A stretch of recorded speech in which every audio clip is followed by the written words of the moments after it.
fireside session.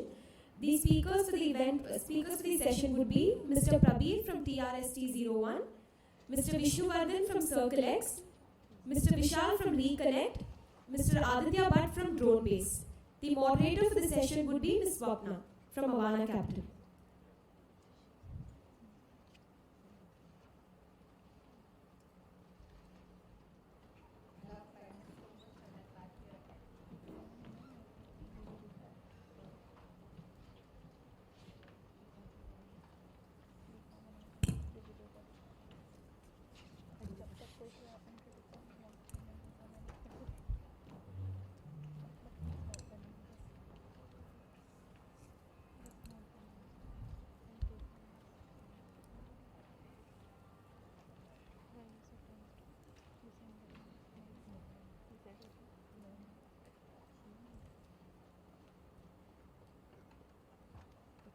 While Vishnu comes here, we'll start the panel because we are running short on time, and folks here realize I'm very good at getting quick panels done, so I'm here again. So my background, I'll repeat again for those who didn't meet me in the first half. I'm a partner at Avana Capital. We are building India's largest technology for climate fund. We are on a fund too. We have invested in 20 plus companies so far, all invested in climate. Climate means different things to different people. For us, it's 90% of India's emissions are from 3 key sectors, which is energy and resource management, mobility and supply chains, and food and agri-systems. We are investing across all 3. Our backgrounds as a team is, we are all technologists. We are investors and operators by background. We have been living, dreaming technology for decades now, and now we are doing it full-time in climate. And of course, I have been a digital investor. Prior to this, I was with Qualcomm Ventures. This is the largest technology body you can imagine in the world, which is powering all your smartphones here. So I did that, invested in a lot of digital hardware, software companies. So here we are very, very excited moderating this panel as we talk about digital for decarbonization. How can you really use technology to create step function towards all our climate change journey? While we wait for the 4th panelist, as they're looking for him, still not found, we'll start. Okay, here we have the 4 panelists, so not missing. We'll start with, like we did before, all your intros, what you're building for the audience to get to know you better, and then we'll dive into questions. Why don't we start?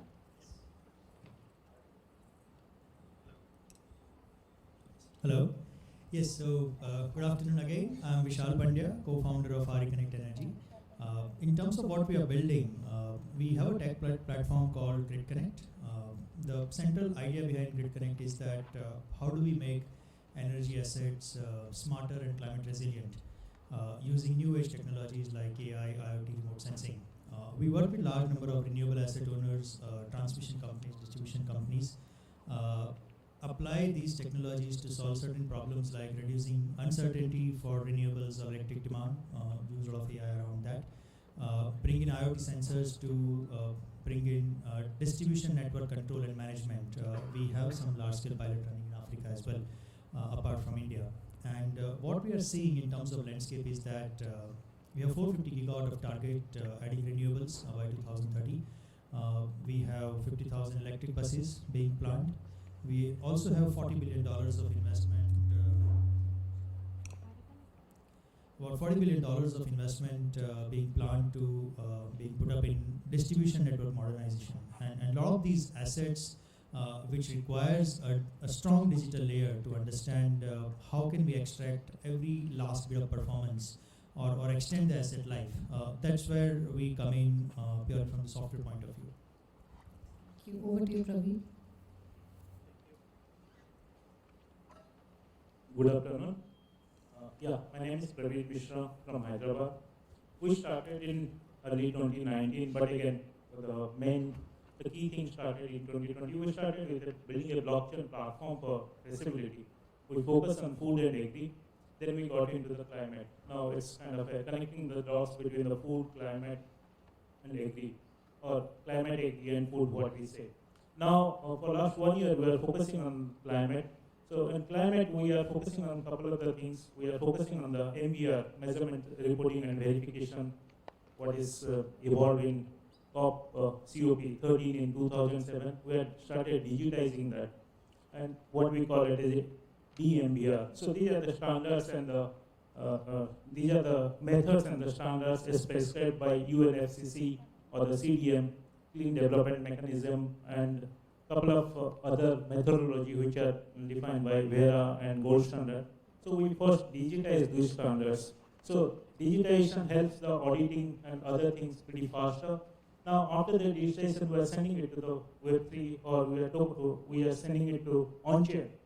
Now on-chain is going to make it, it's already making it kind of a verifiable and you can discover it out. Right now, a couple of the things what you're trying to do is a bit of a unique. Tokenization is one thing, yes, everybody is trying to do, but there is a bit of the objection from standard bodies like VERAs and Gold Standard, trying to create an exclusive marketplace for the carbon. So that's how we are getting into that. Yes, we have started onboarding a couple of projects and we are developing in a big way. And we are kind of a blockchain protocol agnostic. We are working with most of the green blockchain protocols. We have got, we started with Polygon, then we have Rubix and Near and Hedera. You name the blockchain, we have got the module ready. And in fact, we are discussing with bodies like VERA and Gold Standard to give us the API access so that we can create the complete seamless integration. The good thing is that the climate, when you talk about climate, if you follow that 2012, the climate thing got into pretty disturbance because of the authenticity, because of the data duplicacy, reliability of the data. The blockchain is going to ensure end-to-end. So it's one word, it's a three-word what we can say. We are in the decarbonization, digitization, and decentralization. That's the future, what we see in the climate. Yes, we have started working on agri. I think agri is producing around 17% of, particularly on the paddy side, 17% of the carbon footprint in India.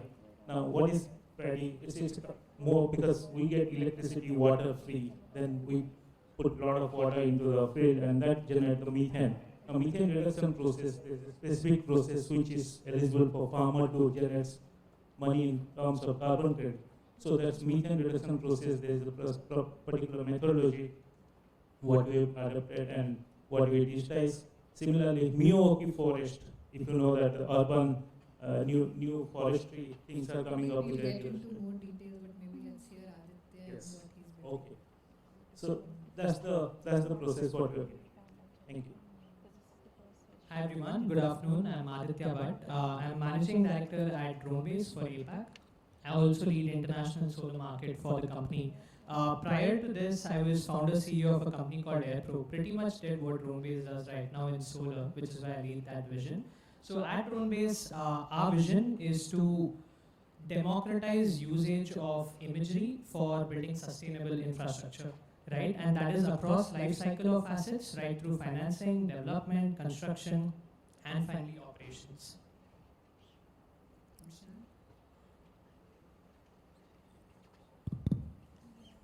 Yeah, hi guys, hi everyone. I just wanted to do a quick audience check. How many of you know what is Web3 or what is NFTs? Okay, perfect. All right, so because quite a few of you know that space, we are Web3 for waste management. We are the world's first Web3 oriented waste management company. This is not what we said, but what Polygon said about us. So that's what we do. So today the situation is very simple why we wanted to leverage Web3 on waste management. We want to know what happens to the waste after we dispose of it. That's the key. We drink this bottle water and then we dump it in the bin. Does it actually get recycled? Yes or no? How do we verify whether the bottle has gone to a recycler or not? Because the global statistics is only 10% of the world's waste has been recycled. And that is what we wanted to solve through Web3 and blockchain and NFTs. That's what we do at CircleX. Thank you. So very interesting panel. You have flying objects, you have Web3 and you have Industry 4.0. We'll start with Praveen, maybe you, because we have to cut you short in terms of introduction. But if you could take anecdotally one example of what you're solving for and help the audience understand it better. Because I think the challenge is we throw a lot of words around, which is decarbonization, digitization, decarbonization, blockchain, but I think it's very hard to understand what exactly it is. So maybe just pick one example for a minute and talk through what exactly you're building. Yeah, so let me talk about this. We produce a lot of rice in this country. I think we're the largest producer of paddy in the whole world. Now, rice takes a lot of water. On an average, here is my friend Males is sitting. On an average, we flood the, on 1 acre, we flood around 1 crore liters of water. Now, if you got full of water, then it produces methane. Now, 1 ton of methane is 21 tons of carbon dioxide. Now that's the concern, right? So there is a method. If you reduce the water uses in rice field, and you produce this better quality of rice or better quantity of rice using certain methodology, we call it AWD, alternate wet and dry methodology or direct seeding methodology, you are eligible for certain carbon credit. Now this is that methodology what you have to study on the field. What is that quantum of methane reduction you have done? So this is a kind of a complete process and methodology. First, we digitize that. Now this is scientific. You have to do a methane chamber. You have to calculate how much methane you have, baseline study you have to do. Then the differential has to be done. So this aspect is post digitized. Now what digitization we are doing? We are taking the farm data, farmer data, and the package of practice data, and digitize that and show that yes, this farmer, this field has created around 50 or 100 carbon credits. Now each of these carbon credits are sustainable carbon credits which has got an international value between $20 to $25. Imagine on an average we estimate that 7 to 8 carbon credits get produced in 1 hectare of land. So 7 to 8 carbon credits is around $200. It's a 16,000 rupees value international what you get. Now what if part of that value being shared with the farmer? So you are connecting the farmer and you are creating a marketplace, you are creating that global footprint and you are reducing the carbon in the world. So this is that what we are trying to do, or we have done that, DMRV, digitization of this methane reduction, this is a Vera methodology, DCM 0045, we have completely done the digitization. Right now we have started onboarding farmer. This season we are going to do around 50,000 hectares in Andhra Pradesh and Telangana area. And these farmers are going to be eligible for carbon credit. Now the process has enhanced, the process has reduced the total auditing and all the process, it has reduced. Now what if after the carbon credit, what is we are going to do? You are making a marketplace to enable it, somebody can buy that and see the complete traceability is there. Now there is a catch. Regulators are still not open for digitization person or you placing that in a token form or the NFT form. Yes, the discussions are on, but trying to get into it. I think regulators are hard to solve for. Even regulator doesn't know how to solve for it yet. Since we are still on blockchain, let's get to you, Vishnu. Why Web3 for waste management? Are we over-engineering the problem? How does it get to the end goal? Wouldn't a consumer app be sufficient? How did you go through this journey of using a Web3 approach to solve for waste management? It's really new to me and interesting, and I'm sure for our audience as well. So maybe let's talk that journey. So the first thing is, I didn't look at the latest technology around, what is the hot thing that goes around and try to put that into a system which didn't require it. A lot of people today are doing that. You don't require technology in some places to solve for something, but you're trying to push technology into those places. The first thing that I did was to create an ecosystem of traders, aggregators, and recyclers across the country. We have the largest ecosystem of traders, aggregators, and recyclers across the country today. Over 42,000 people from across India, right from the small kabadiwala to single shop owners. They use our platform to channelize waste. And on top of this, to bring the traceability angle, we brought in the blockchain element. And also, today just think about it, all of us are being fined for not disposing waste properly. But are we being rewarded for doing waste disposal properly? Are we being rewarded for source segregation? So this was a question which was on my mind, and Web3 can solve for it, because the person owns the data. So if he puts all the waste in a proper spot and source segregates, then he's eligible for rewards. And he owns his data, he owns his waste. And that was the reason why Web3 was a brilliant use case in this example. Otherwise, I'd never have chosen Web3 for this. Thanks, Vishnu. Let's get to you, Vishal, your journey of digitizing renewable assets. I think data is more important than ever. All of us know that. But there's also enough and more data being thrown away. There's no way to understand how to digest it. The popular narrative going around is sensors is more commoditized than ever. There's too much data, we don't know how to make sense of it. With all this noise going around, how are you building your company and anyone else who's building for this space, how should they think about it? Yeah, very interesting question. So, I mean, our entire platform in the business feeds on data. I'll lay down on what is the value around data. One of the large projects that we delivered not recently, just before the first lockdown, was integrating about 80 gigawatts of renewable energy assets, all the way from asset location to state grid to regional grid, from there all the way to national grid. The first objective there was to understand renewable, the behaviors around renewable. Wind production varies with the wind speed and density. Solar production varies with the irradiance level, and which fluctuates a lot with cloud movement. So the first objective was that if you want more and more renewables, can we predict these assets and their behavior well, so that we don't have to go for storage immediately. And Government of India kind of put down a sizable budget for this kind of activity.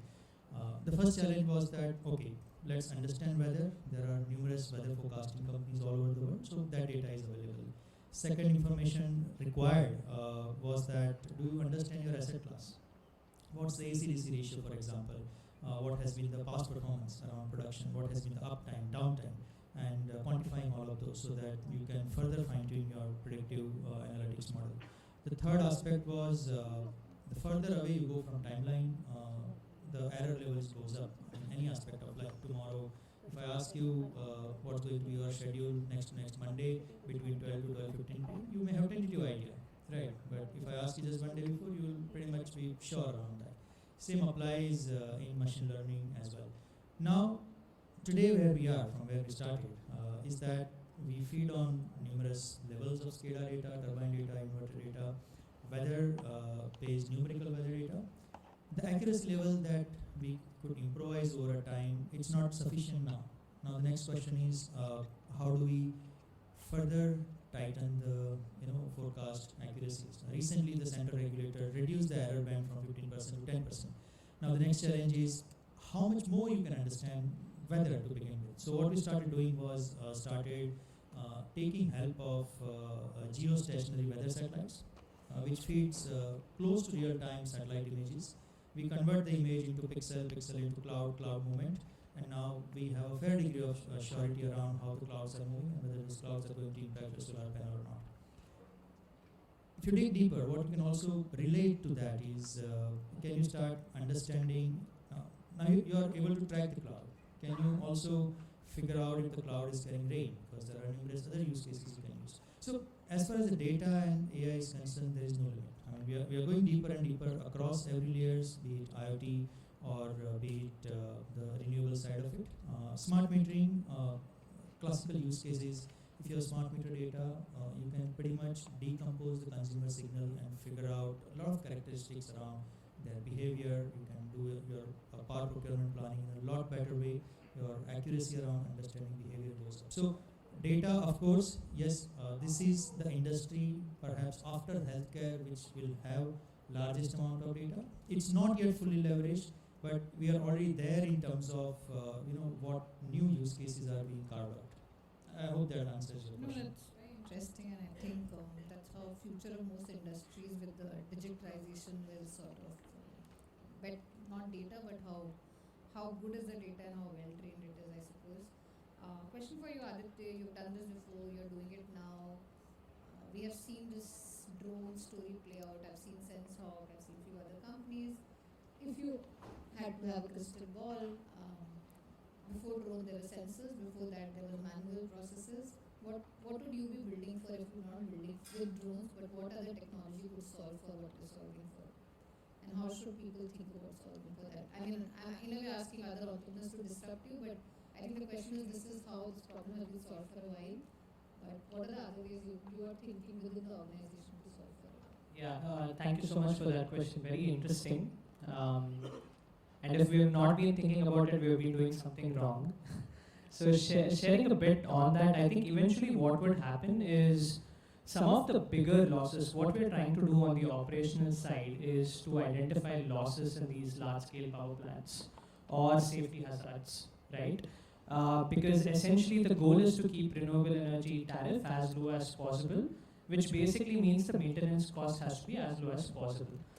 So I think at the end of it, the better SCADA data we have, and the better we calibrate that to identify certain root causes which lead to the highest amount of losses is very important. Now to get to that point, what is important is getting enough training data to be able to identify that.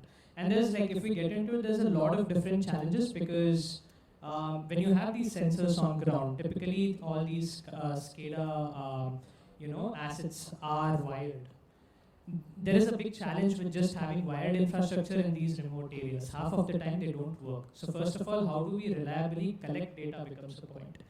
Next is understanding why are there losses and what are these signature, what does it really relate to. So I think eventually what is happening currently in the industry is really integrating these different data sources. And I think the highest power loss causing factors would be identified directly with the sensors. After which you would have certain robots, which could be aerial, which could be ground-based, would go and then further detect.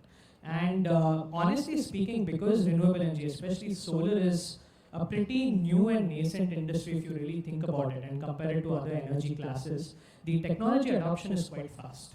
There are different struggles, but the technology adoption is fast, and I think we're piloting these technologies in different areas. So if I were to have a crystal ball, I would assume the majority power loss factors being directly identified by smarter sensor data, and then using robots, which could be aerial or ground-based, to identify the root cause or sometimes even fix it.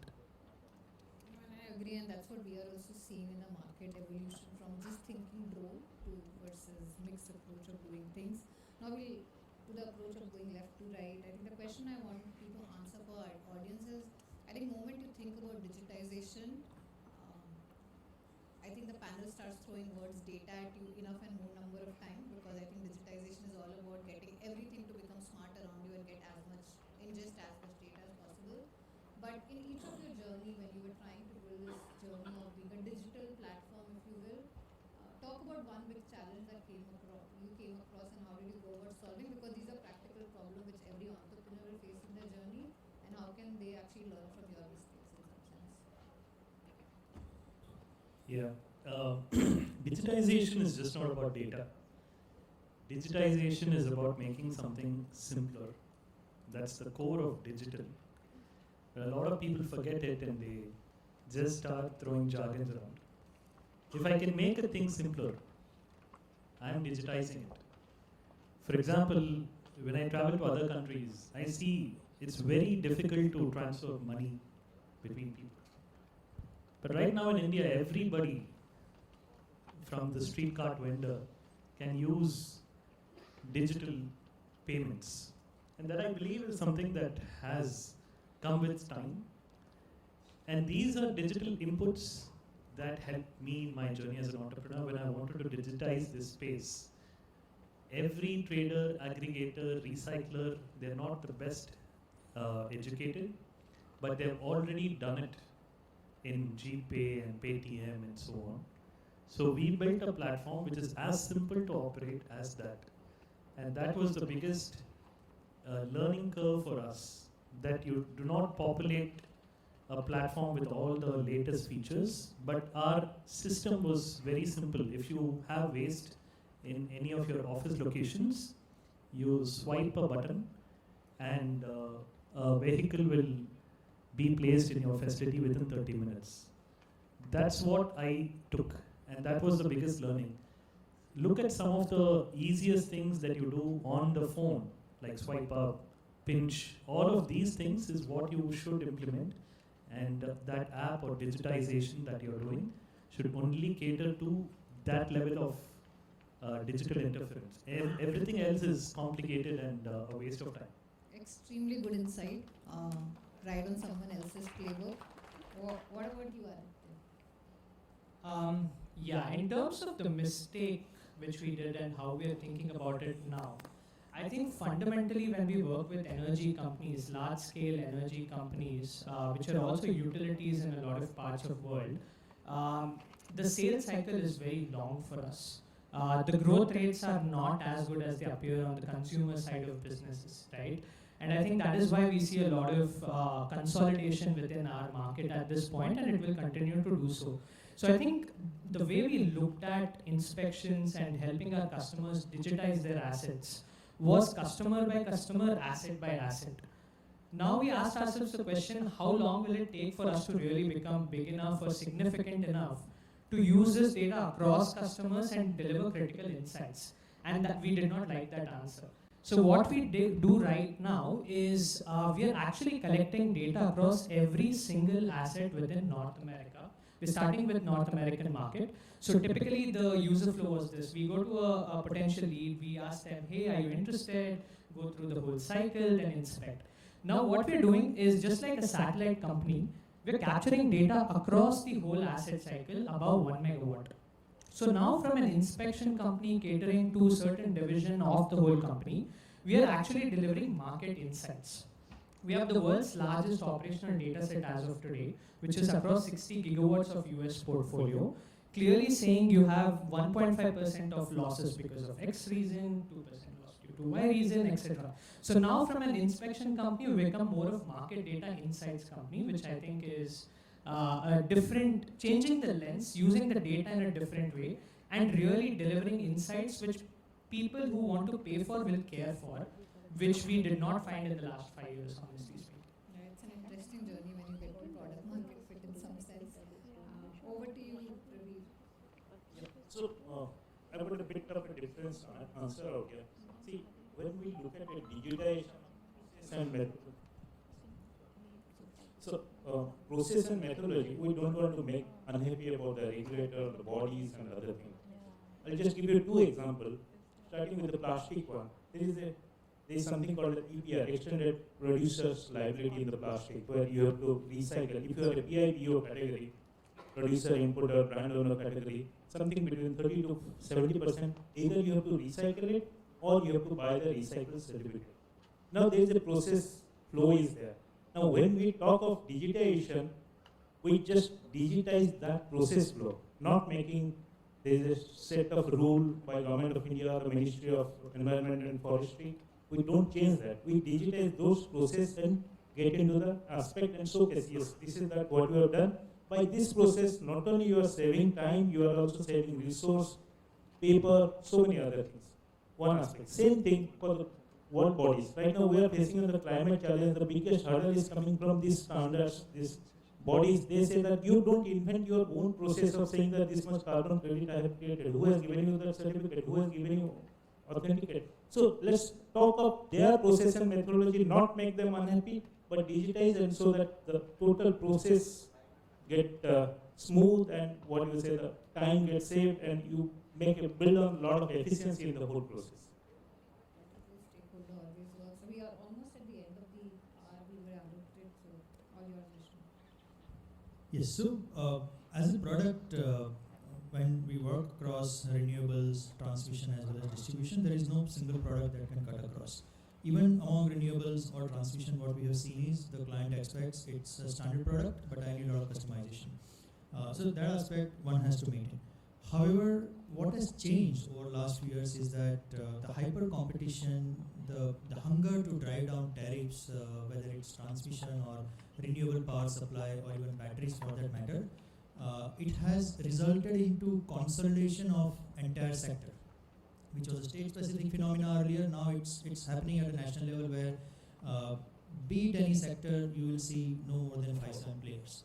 Now, coming from the services side, where you focus on tech, data, and so on and so forth, initially you see a lot of competition. If you are efficient enough in your own business, the hyper competition also creates a significant opportunity for you to standardize your product stack, because then everybody is talking about the same thing.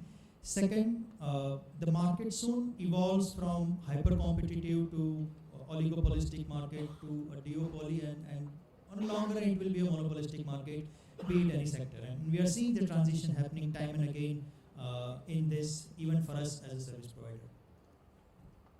That's very useful nugget as to how you think about the market shaping up over time and how you use it to your advantage. That's our time, guys. These are some of the best set of entrepreneurs building for digitization. Don't reinvent your wheel, like as was suggested. Learn from their mistakes, learn from the challenges, how they are working towards it. And thank you everyone for your time. I just want to leave with one thought, because we had less time. But sustainability is a very, very boring subject. It's very dry. I am sure a lot of you would agree. We need to make sustainability very interesting and fun for the common man. Otherwise, whatever we speak about climate change, all of the scientists and so on, we'll never listen. I was Indian representative at the COP27 recently, and I saw that there was a lot of greenwashing, because that's what people want. But as people, youngsters who are pursuing their careers in entrepreneurship in the sustainability domain, or as people trying to make a difference as entrepreneurs, my vision and my sincere request from all of you, please make sustainability fun and interesting and solve for the challenges of today, because we are the first generation to feel the adverse effects of climate change and the only last generation who can actually do something about it. Thank you, guys.